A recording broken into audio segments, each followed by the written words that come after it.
โอ้ยน้อท่านเอ้ยนับแต่มือนี่นั้นเป็นมือสั้นบันดีเฮาแล้วท่านเอ้ยแขวงบดีคำใส่เฮาน้องานพิธีสลงกว้างแล้วท่านเอ้ย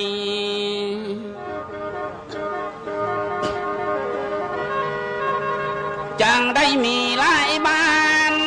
แล้วนออันหลายเมืองมาพานแล้วนอ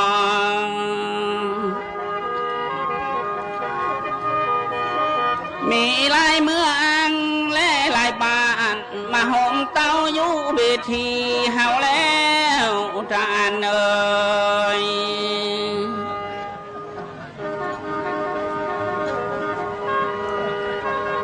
หวยน้อ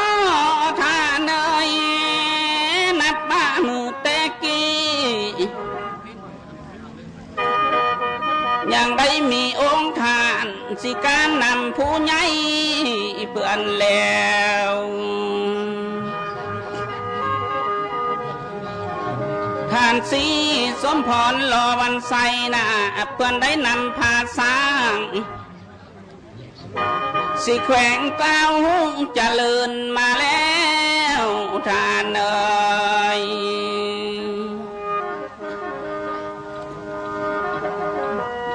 หวยน้อท่านเอ่ยเพื่อนได้เป็นผู้นำกาเนาะอันการนำผู้ยุดใหญ่แล้วท่านเอ่ย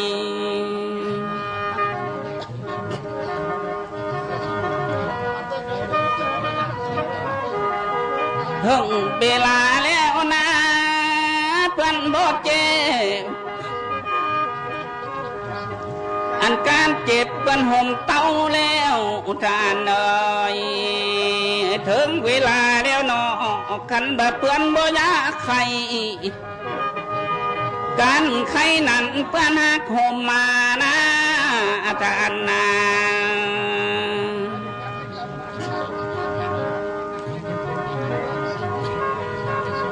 เพื่อนใดนี้เมื่อก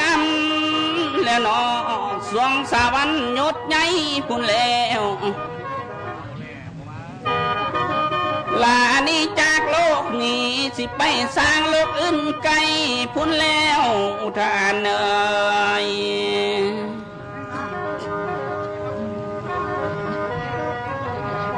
บาดนี้นะแขวงเฮาจ้าลึกไว้อันบุญคุณเพิ่นผู้ใหญ่นั่นแล้ว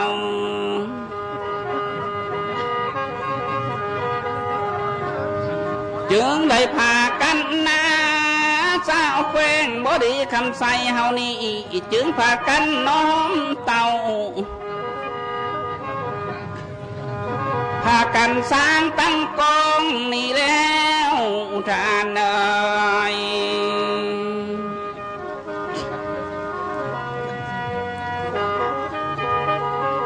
โอ้ยน้อท่านเอ่ยล้านก็เชิญโทษหลวงบิญญาณของพ่อใหญ่ท่านเอ่ย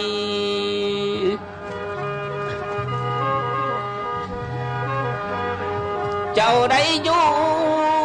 กว้างป่าหมอกสูงบนได้ดีเจ้าได้อยู่กวางดงนากวางดอยหมอกกัวบนได้ดีหลวงวิญญาณของท่านให้ท่านเดินมากำเนอบดีคำใส่บนท่านอยู่เนื้อท่านเนอ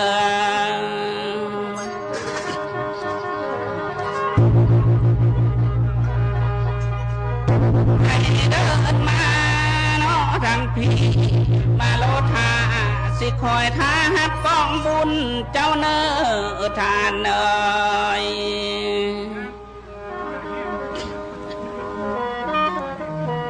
สาวบดีคำใส่ด้านนี้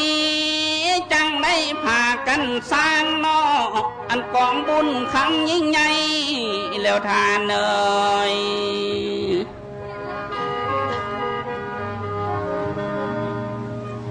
หลวงวิญญาณนอของทานไอมาตาฮับเอาได้เนอทานเอ่ย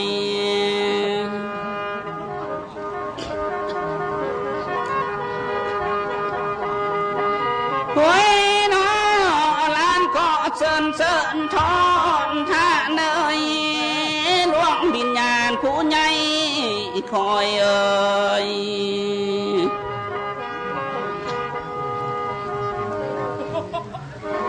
ให้ท่านมาอยู่ยังสิคอยท้าฮับป้องบุญเจ้าเนอท่านเอ่ย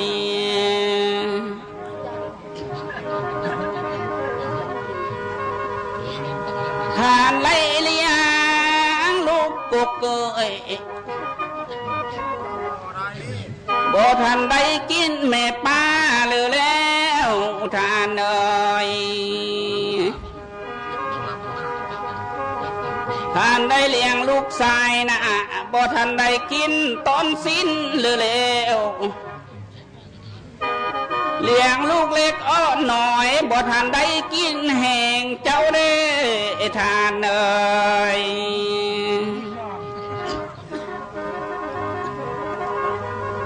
หวยนอท่านเอ่ยถึงเวลาแล้วท่านได้นี้เมื่อหาดแล้วนอถึงเวลาเจ้าแล้วท่านได้คาดเมื่อวังแล้วนอท่านเอ่ย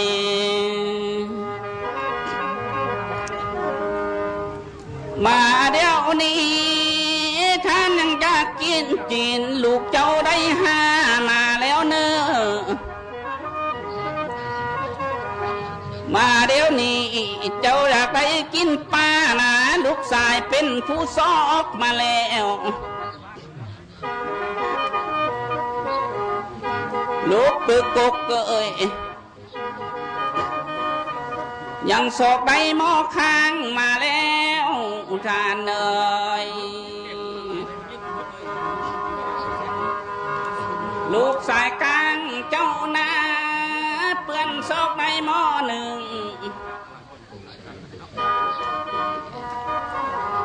อันหลายลูกได้ม้วนจานมาแล้ว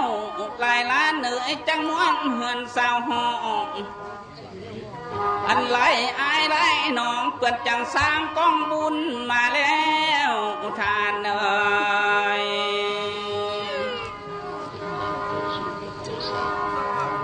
หวยนอท่านเอ่ยพอแต่มาหดนี้อันก้นหลวงข้อโจกก้อนได้เนือง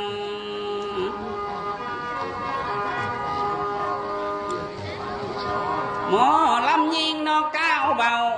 สิลำโอทรงกองก้อนเนอท่านเอ่ยนั่นไหนมือนี้ก็จังแม่นมือดีท่านเอ่ย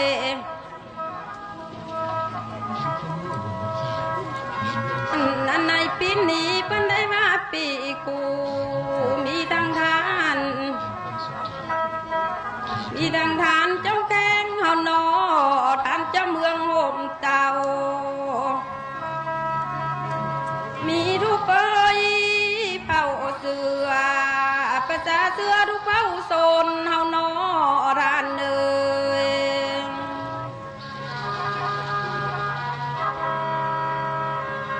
เพิ่นได้โฮมกันเขาสิงานบุญยิ่งใหญ่แต่นอเกินได้ตกแต่งใดจังมาตั้งกองทานนี่น้อทานเลย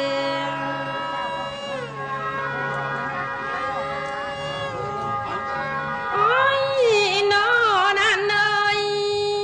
เพื่อนมีทานไปให้ทานเลยหลวงวิญญาณนะ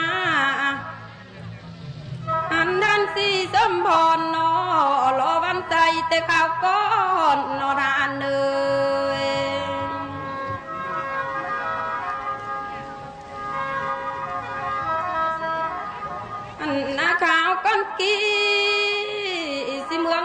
ก็ยังน้อยนอท่านเอ้ยก็ยังด้อยพัฒนาอยู่นอท่านเอ้ย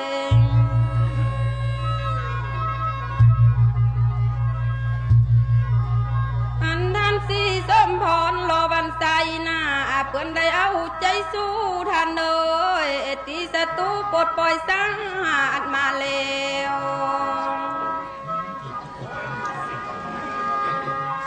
เพื่อนได้สั่งญาติเอาเอกลัดไว้สิมาให้หมู่ประสาวแล้ว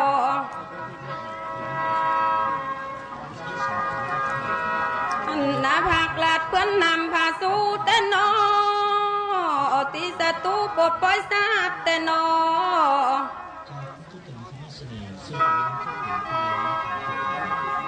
งานมาไปภาษาหนุ่มน้อยได้เห็นหูมาสู้คนแต่นอทานเลย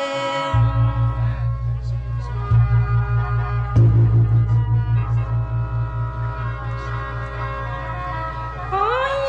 นอทานเลยยันบนงานทานสีส้มพรนี่นากันมาไล่ดีลำแต่นอสิลายอันยิ่งใหญ่เตนอเพิ่นได้นำภาษาแข่งบลีคำใจจนหุ่งท่านเอ้ยคนว่าหุ่งคือไผ่นอจนว่าใสเอ้ยคือแก้วเจริญแล้วเป็นจำจักเมื่อนอท่านนอ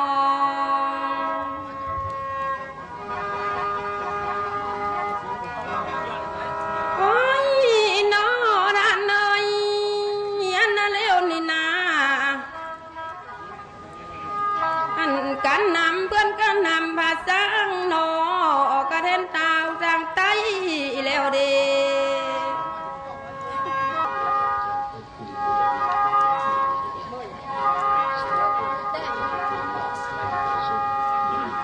โอ้ยนอร้านเนยร้านก้อนนมมือ10 นิ้วกระเตยทุบนั่งเทียนก้อนเนอร้านเนย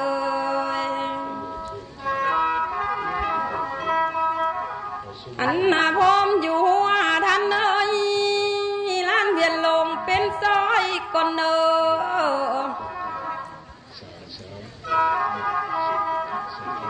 สมมากันดอกไม้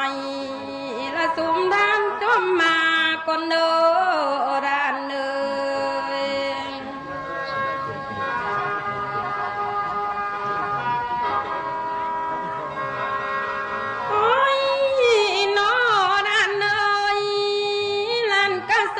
มันเดอ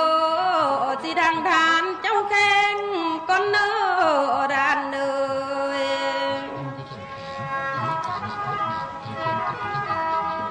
หลานกระส้มมันเนอก็แปลงและนับถือโอ้ยท่านเจ้าเมืองอ้อมข้างก้อนเนอ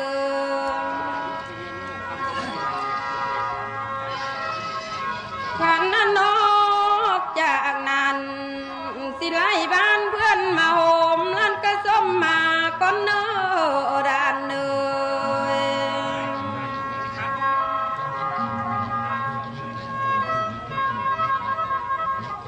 โอ้ยนอรานเนยล้านเป็นเด็กหนุ่มน้อยบ่ได้หูของเนอท่านเนยล้านเป็นเด็กกะเจ้าเอ้ยล้านบ่ได้หูหีดบ่หูหีด12ท่านเอ้ยบ่หูของ14เลยใด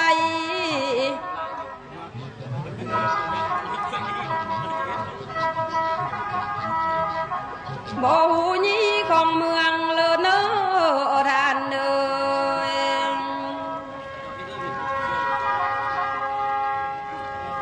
โอ้ย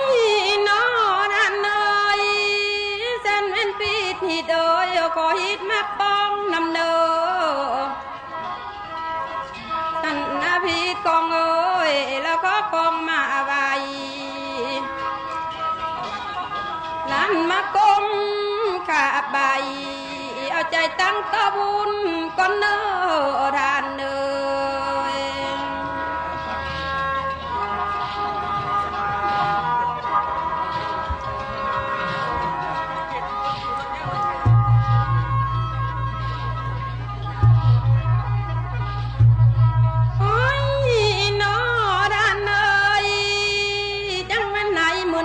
ก็จังแม่นมือดีแต่นอทานเอยอันนาในเดือนนี้ก็จังแม่นเดือนกูอันนาในปีนี้เพิ่นได้มาปีกูมีดังทานเจ้าแกงเฮานอทานเจ้าเมืองโหมเต่ามีทุกเอ้ยเผาเสือประจาเสือทุกเผาโซนเฮานอรานเลย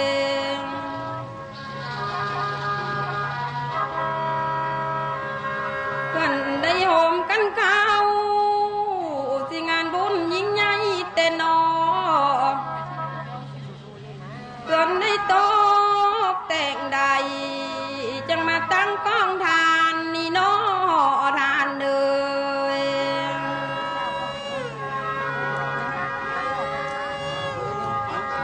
โอ้ยนอทานเลยเพื่อนนิทานไปให้ทานเลยหลวงวิญญาณนะอันด้านสีสมพรนอรอวันใจแต่ข่าวก้อนนอทานเลย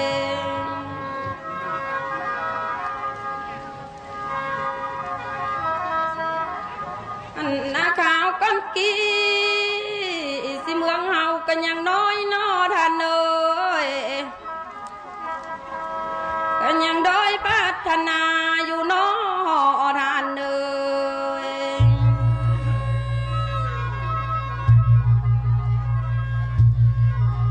อันท่านสีส้มพรรอวันใจหน้าเพื่อนได้เอาใจสู้ทานเอยตีศัตรูปลดปล่อยสังหารมาแล้ว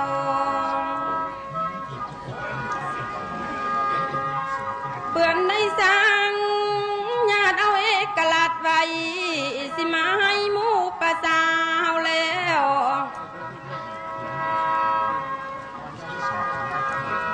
อันนาภาคลาดเพื่อนนำพาสู้แต่นอตีศัตรูปลดปล่อยสัตว์แต่นอ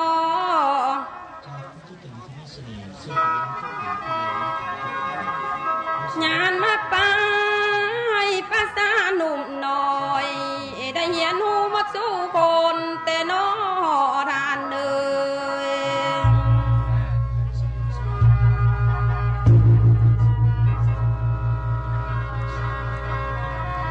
โอ้ยนอทานเลยยันผลงานทานสีส้มพรนี่นากันมาไล่ดีลำแต่นอสิลายอันยิ่งใหญ่เตนอเพิ่นได้นำภาษาแข่งบลีคำใจจนหุ่งทานเอ้ยคนว่าหุ่งคือไผ่นอจนว่าใสเอ้ยคือแก้วเจริญแล้วเปิ้นจังจักเมื่อนอทานนอ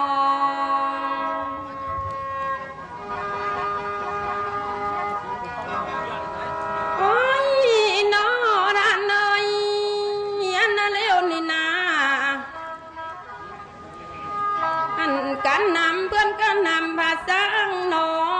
กระเทนตาวจางไตแล้วเด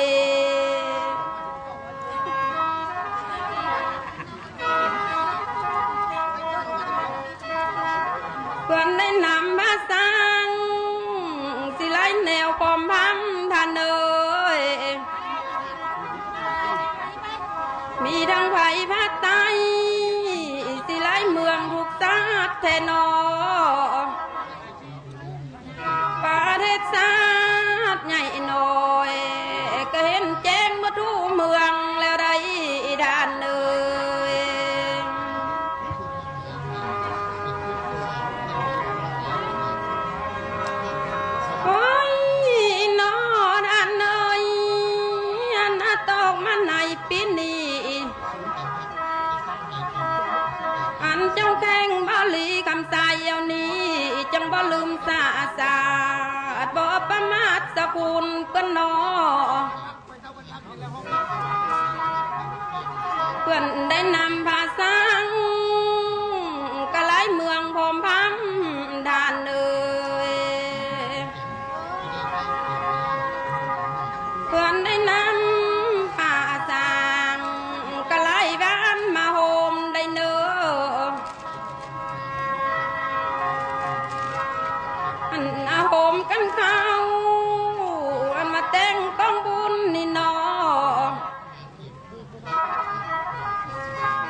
คอยนำเนอท่านได้นอนเตียงโอยนอนจองท่านลูกขึ้นเบิ้งเนอท่านเนย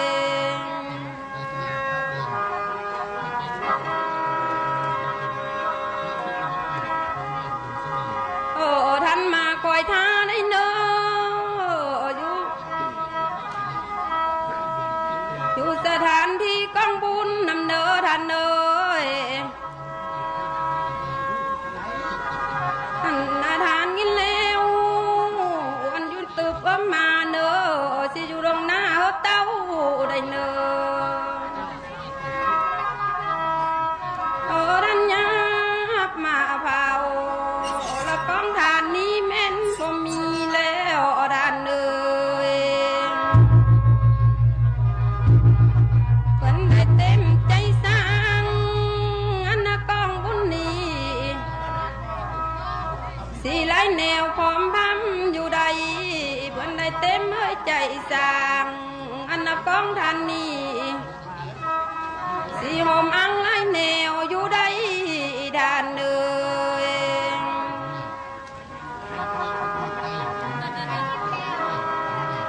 โอ้ยนอท่านเนยอันละมาหอดนี้หน้าท่านเนยกระจกก้อนไว้ก้อนสะบออันว่าตอนเนยสิแจงอันจังบอกเครื่องกองได้เนอท่านเนย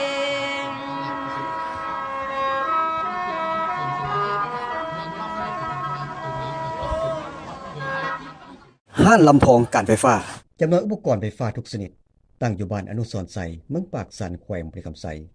โทรศัพท์02022332566นางอ้อย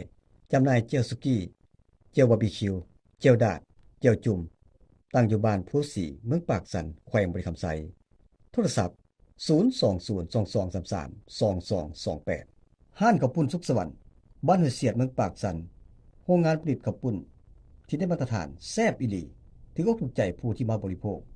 โทรศัพท์02028878831